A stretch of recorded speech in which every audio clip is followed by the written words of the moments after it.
¿Cómo están, queridos hermanos? Espero que estén bien. El día de hoy continuamos nuestro estudio del libro de Mateo. Estamos en el capítulo 27. El día de hoy vamos a tocar el tema acerca de cómo fue la muerte, justo las horas de la muerte de nuestro Salvador. ¿Qué dijo antes que muriera? ¿Qué pasó en la naturaleza?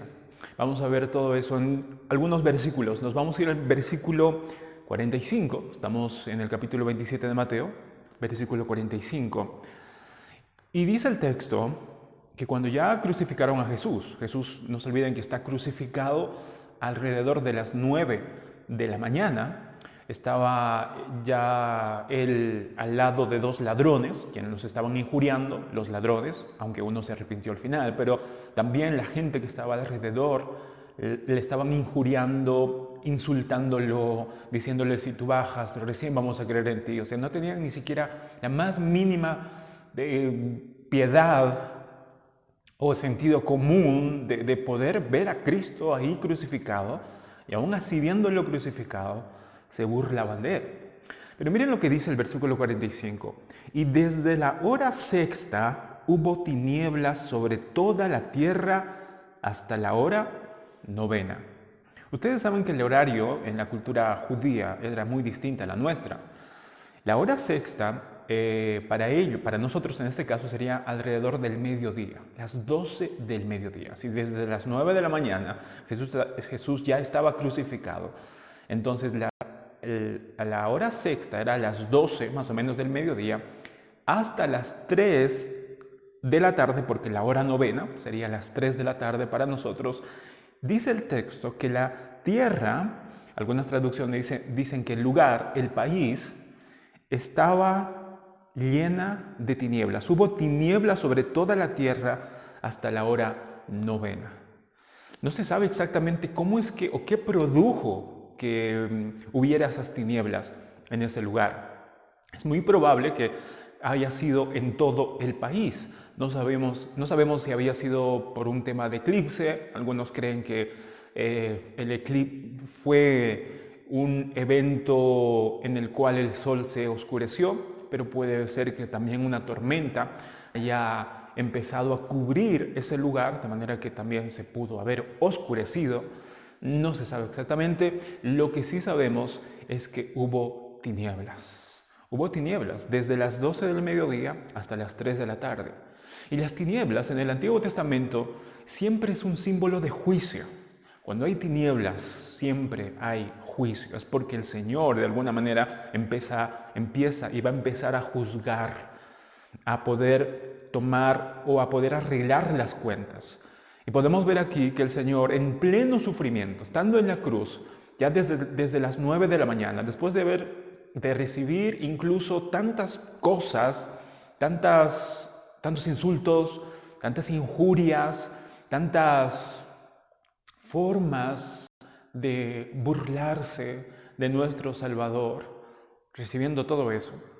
Y hasta las 12 del mediodía, después de las 12 del mediodía, vienen las tinieblas en toda la tierra y empieza el verdadero, como ya había empezado, pero empieza en medio de la oscuridad el Padre a poder juzgar todos los pecados nuestros y de todos los que ponemos nuestra fe en nuestro Salvador, de poder agarrar, es como si agarrara todos esos pecados y en medio de la oscuridad el Padre voltear toda su ira, no sobre nosotros, sino sobre su Hijo. No sabemos lo que ha debido de significar todo eso. Es algo misterioso, es muy profundo. No vamos a poder entender. Pero lo que sí podemos saber es que en ese tiempo, en esas horas, en medio de la oscuridad, el Padre estaba derramando toda su ira, toda la ira que tenía que ser derramada en nosotros, estaba siendo derramada en su Hijo, en su amado Hijo. De manera que el Señor está bebiendo toda la copa de la ira de Dios. Dice el texto en el versículo 46, algo muy, pero muy fuerte. Dice el versículo 46, cerca de la hora novena, más o menos de las 3 de la tarde para nosotros, Jesús clamó a gran voz, diciendo, Elí, Elí, lama sabactani. Esto es, Dios mío, ¿por qué me has desamparado?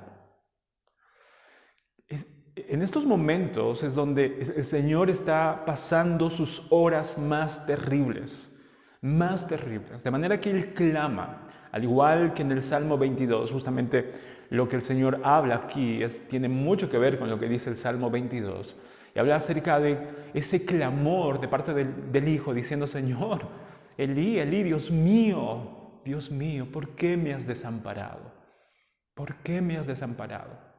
Ahora, Spurgeon, acerca de este texto, decía algo muy interesante, que Cristo no dijo, ¿por qué? O no se quejó, porque tal vez Pedro lo negó, no dijo, Pedro, ¿por qué me has negado? Tampoco dijo, Judas, ¿por qué me has traicionado? Porque, aunque eso duele, obviamente, aunque eso es algo, siempre nos va a doler la traición de alguien cercano, siempre nos va a doler que alguien nos abandone, como Pedro y los discípulos abandonaron al Señor. Pero lo que más dolió a Cristo fue que el Padre lo abandonara, que su Dios lo desamparara. ¿Por qué? Porque Él estaba llevando todos los pecados que nosotros hemos cometido, que nosotros teníamos que pagar, fue cargada sobre la cruz, sobre nuestro Salvador. Y como el Señor, nuestro Dios, es santo y no puede obviamente tener conexión con el pecado, lo que hizo es derramar toda su ira en Cristo Jesús. Y esos momentos ha debido de ser tan terrible. Algunos creen que fue el peor infierno, era el infierno mismo, para Cristo. Soportar todo ese tormento.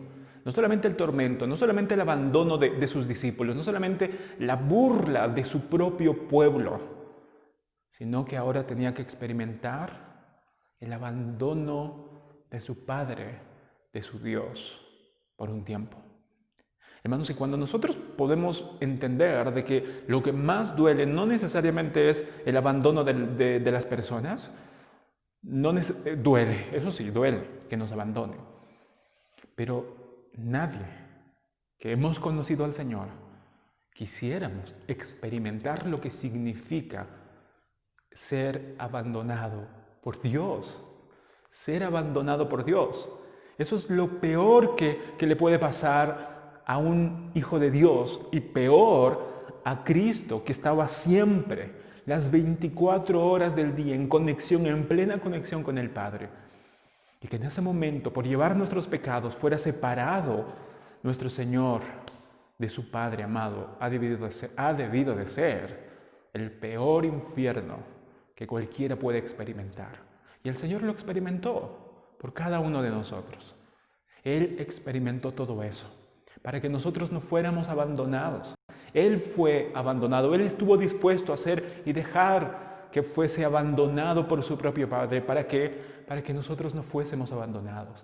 Para que nosotros siempre tuviéramos la cercanía y el amor continuo de nuestro Padre, de nuestro Dios todos los días. Porque Cristo fue abandonado en este tiempo, nosotros podemos ahora tener siempre la certeza de que nuestro Señor jamás nos abandonará. Porque Cristo ya pagó en nuestro lugar.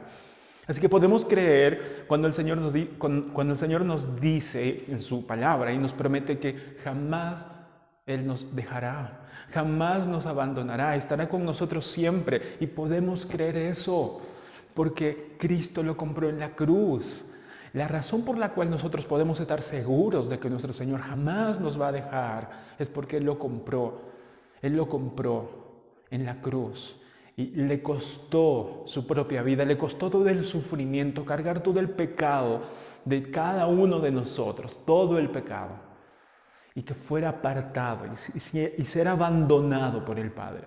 El Padre no significa que lo dejó de amar, pero sí que se apartó porque en ese momento tenía que pagar todo ese pecado, de manera que tuvo que experimentar No solamente el dolor físico, no solamente el dolor emocional, nuestro Señor, sino también el abandono, no de cualquier persona, no de cualquier ángel siquiera, sino del Dios vivo y verdadero, de su propio Padre, de Dios que es amor, de Dios que es la vida, es todo. Y ese es el peor abandono que cada uno de nosotros podemos experimentar. Por eso el infierno va a ser un infierno. No necesariamente por el tormento, no necesariamente por el fuego, aunque obviamente eso va a ser algo terrible, pero el infierno va a ser un infierno porque el amor de Dios no estará ahí. El infierno va a ser un infierno porque Dios no estará ahí, aunque Dios es omnisciente, pero la compasión, el amor y el que el Señor nos mire con el rostro sonriente, eso no va a pasar ahí en el castigo eterno. Por eso será un infierno. Hermanos, no podemos entender cada uno de nosotros lo que eso será, pero a medida que vamos conociendo al Señor, a medida que vamos amándolo más y experimentándolo en nuestras vidas, cada día tenemos que tener el temor de siquiera un día estar alejado de nuestro Señor. Que se alejen todo el mundo. Está bien que nos abandonen todos, menos nuestro Señor. Eso no lo vamos a poder soportar. Pero gracias a Cristo, que Él lo soportó, Él lo pasó en la cruz, para que nosotros no fuésemos abandonados. El texto dice, versículo 47, que algunos, dice el 47, de los que estaban allí decían al oírlo, a Elías llama a este. Ahora obviamente la gente que estaba escuchando esto sabía exactamente que Jesús estaba llamando a Dios, o estaba diciendo Elí, Elí, refiriéndose a su Padre, a Dios, pero ellos como que queriendo malentender, como que incluso burlándose, ellos decían, no, déjalos, a Elías llama a este. Y el versículo 48, y al instante corriendo uno de ellos, tomó una esponja y la empapó de vinagre y poniéndola en una caña le dio a beber. Es interesante cómo nuestro Salvador empieza a ser malentendido incluso en la cruz. Siempre fue malentendido, ¿no? Siempre fue malentendido. Incluso los milagros que hacían, la gente, los líderes judíos, los fariseos malentendían. Decían, no, este debe hacer milagros por Belcebú, por el diablo. Cada profecía que el Señor hacía, por ejemplo, acerca de derriben este templo y en 3 días lo reconstruiré, lo malentendieron. Siempre malentendieron y van a malentender al Señor, porque como decía el apóstol Pablo, las cosas del Espíritu jamás una persona que no ha sido regenerada va a poder entender, siempre lo va a malentender. De la misma manera que cuando uno no responde a las calumnias, no responde a los insultos y queda en silencio, la gente malentiende y piensa que somos débiles, que pobrecitos, que no nos defendemos. Como Cristo cuando se cayó frente a Pilato, frente a sus acusadores, todo el mundo pensaba que era un débil. Pero malentendieron porque en realidad era fuerte. Porque para callarse uno tiene que ser fuerte.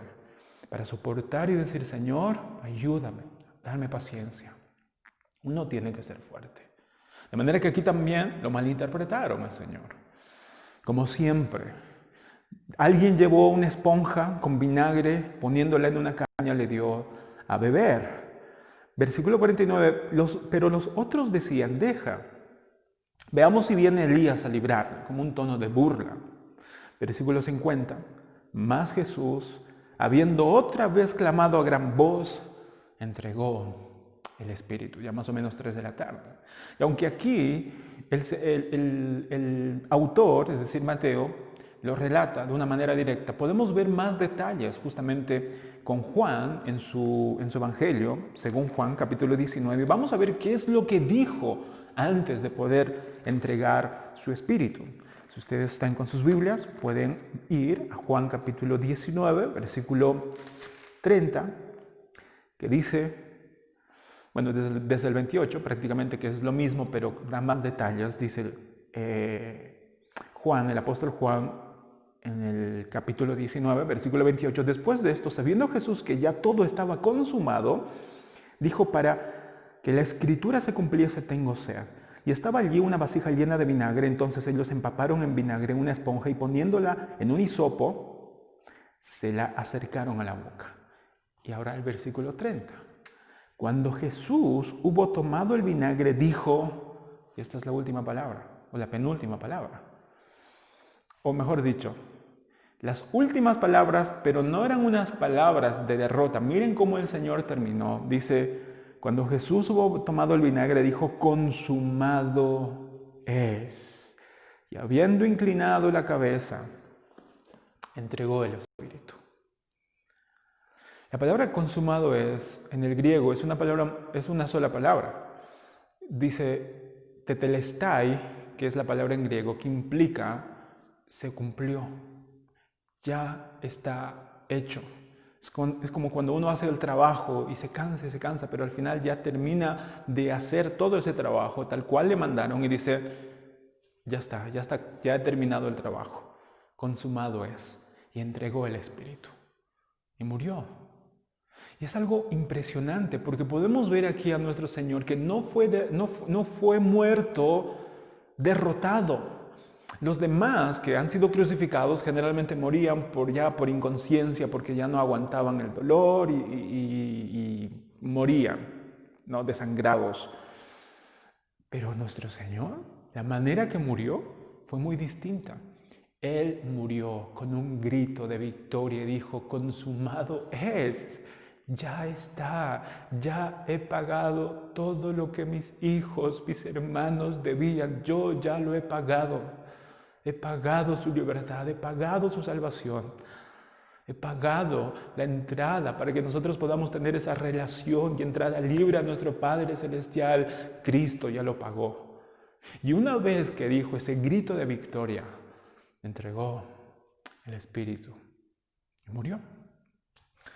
Dios mediante el día de mañana vamos a seguir porque este capítulo 27, aunque es largo y nos está tomando 2 semanas, es muy importante porque podemos ver cómo nuestro Señor aguantó hasta el final. Y yo quiero terminar con 3 puntos, como siempre, generalmente, a veces son 2, pero generalmente son 3.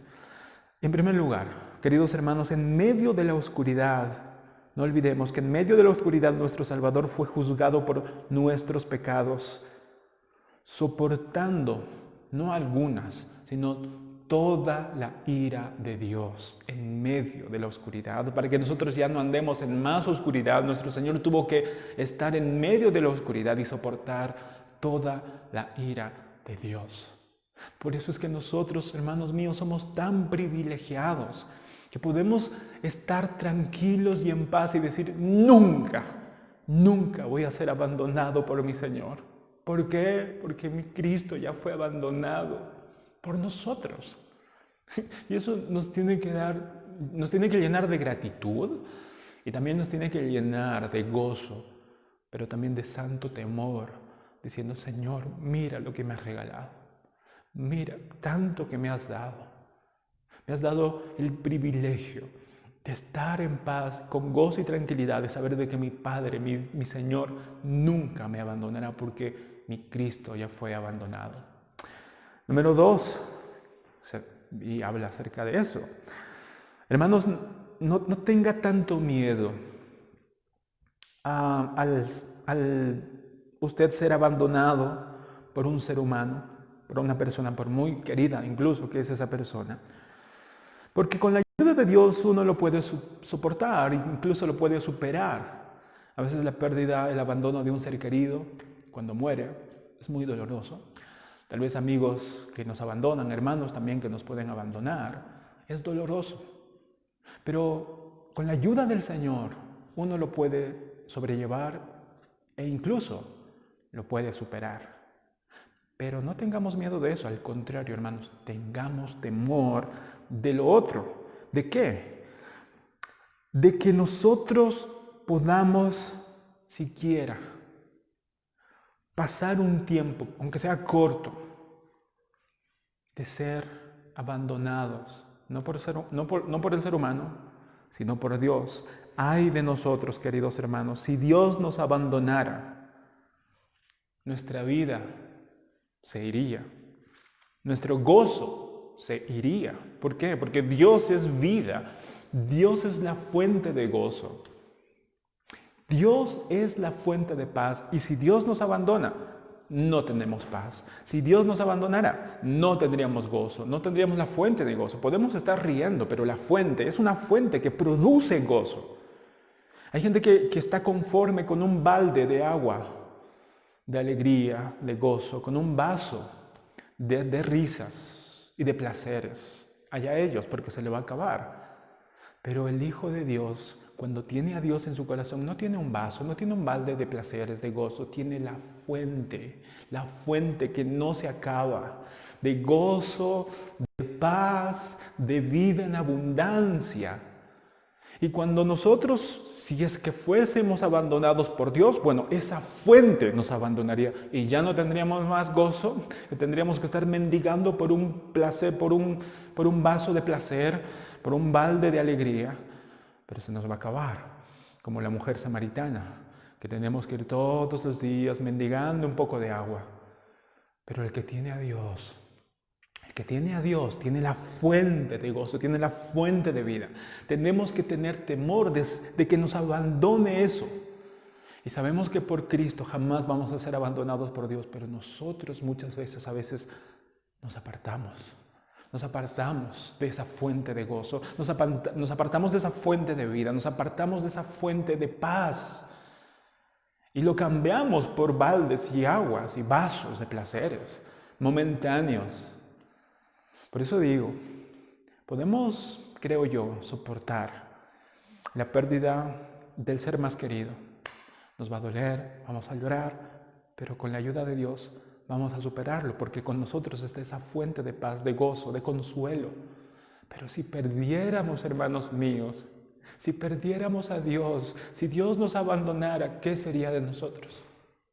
Porque podemos tener todas las personas del mundo, podemos tener a todos los seres queridos a nuestro lado, pero si no tenemos la fuente de gozo, si no tenemos esa fuente de paz, si no tenemos a Cristo en nosotros, si no tendríamos a Dios en nosotros, con nosotros, nuestra vida sería una vida miserable, lleno de cosas, lleno de personas, pero miserable al final.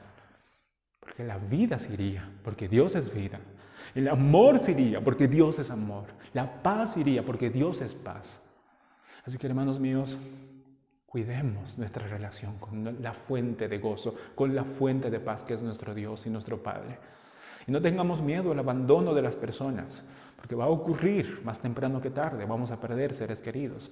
Estemos preparados, pero estemos confiados de que tenemos a nuestro Dios a nuestro lado. Es nuestra fuente que estará a nuestro lado y será nuestro consuelo cuando tengamos que perder algún ser querido, cuando alguien nos abandone, nos va a doler, pero vamos a venir siempre a la fuente de nuestro consuelo, de nuestro gozo, de nuestra paz, para poder hallar perdón, paz, consuelo, fortaleza, para sobrellevar todos esos momentos difíciles.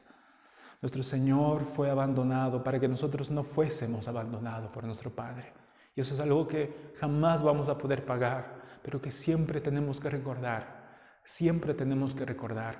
Y cada vez que nos sintamos abandonados, o el enemigo nos esté haciéndonos creer que, tu Dios está abandonado, mira cómo Dios está abandonado, o cómo te ha dejado tu Dios, jamás creamos esa mentira. Y le digamos, déjame en paz. Porque mi Cristo ya fue abandonado para que yo no fuese abandonado por mi Dios. Y eso nos tiene que dar tranquilidad y fortaleza, hermanos.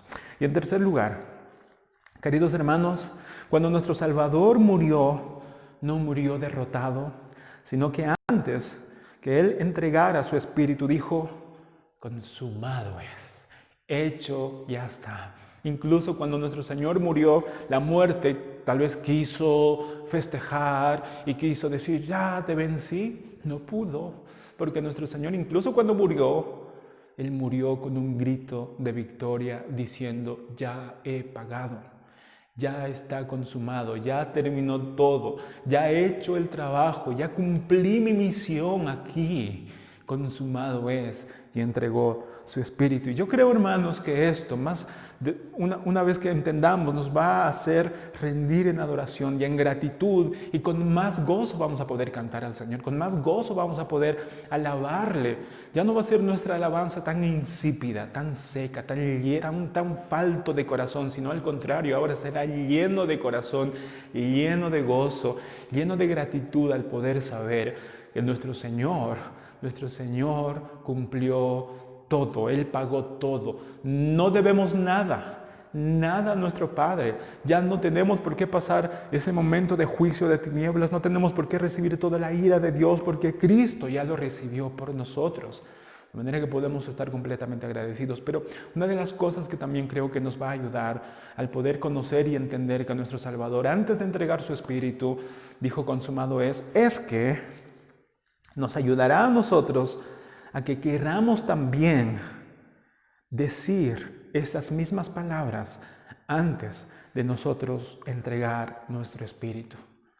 Hermanos, anhelemos nosotros cuando muramos, no sabemos cuándo ni cómo, pero cuando muramos podamos decir, antes de entregar nuestro espíritu, podamos decir, Señor, consumado está. ¿En qué sentido? En que, Señor, he hecho lo que tú me has mandado. Señor, así como Pablo, he terminado la carrera, he guardado la fe, he peleado la buena batalla, Señor. He hecho tu voluntad, he trabajado para ti, he cuidado a mi familia por ti. Señor, cuando tú me has dado este trabajo, o estaba en este negocio, o estaba en esta empresa, Señor, he hecho todo lo que pude hacer, no para el hombre, sino como para ti. He hecho, Señor, lo que me has pedido. Y poder entregar cada vez, cuando muramos, cada uno de nosotros, podamos decir, Señor, he hecho lo que tú me has pedido. Ya he terminado, Señor. Así que me puedo ir tranquilo, porque así como el dueño o el amo llegó, ¿se acuerdan? En la parábola de los talentos, cuando llegó y vino a rendir cuentas, o llegó y dijo, vamos a rendir cuentas. El que tenía 5 talentos no tenía temor. ¿Por qué? Porque él había trabajado, había hecho lo que tenía que hacer. El que tenía 2 también, no había problema. Vino el Señor y estuvo contento porque estaba con esa tranquilidad de poder decir, Señor, he trabajado, lo que me has dado, mira, lo he multiplicado. Pero hay de aquel que teniendo y recibiendo algo del Señor, hizo como el último siervo, enterrarlo bajo la tierra. Hay de aquel. Esa persona tendría que tener temor y mucho miedo de que el Señor venga. O de morir. Porque ¿cómo puede morir? ¿Cómo puede entregar su espíritu y pensar al mismo tiempo, pero no he hecho nada? Pero lo que Dios me ha dado lo he enterrado y he vivido para mí, he vivido para mis gustos, pero no he vivido para mi Señor o mi Rey o Dios. Así que, queridos hermanos, que ese no sea nuestro fin. Al contrario, nuestro fin que sea, Señor, en las últimas horas, antes de morir, no sabemos cómo ni cuándo. Tal vez de aquí de muchos años, de pocos años no lo sabemos, pero cuando estemos ancianitos, si así Dios lo permite, antes de entregar nosotros nuestro espíritu, podamos decir igual como Cristo, yo quiero terminar mi vida como Cristo. Y antes de entregar mi espíritu, decir, Señor, consumado es. Señor, he hecho, he vivido por ti. He vivido para ti. No tengo nada de que avergonzarme. He trabajado donde tú me has puesto, Señor. He hecho lo que tú me has mandado. Con fallas, con defectos. Hubiera querido hacerlo de la mejor manera. Pero, Señor, tú sabes que lo he hecho todo por ti y para ti. Y no tengo nada que avergonzarme, Señor. Y nos podamos presentar ante el Señor de esa manera. Que Dios nos permita terminar como nuestro Cristo. No terminar esta vida derrotados, al contrario. Si vamos a morir, que podamos morir también como nuestro Salvador murió, con un grito de victoria. Que Dios nos permita terminar así nuestras vidas, queridos hermanos. Que Dios les bendiga. El día de mañana vamos a continuar, si Dios lo permite, con este capítulo todavía del Mateo, capítulo 27. Bendiciones, queridos hermanos.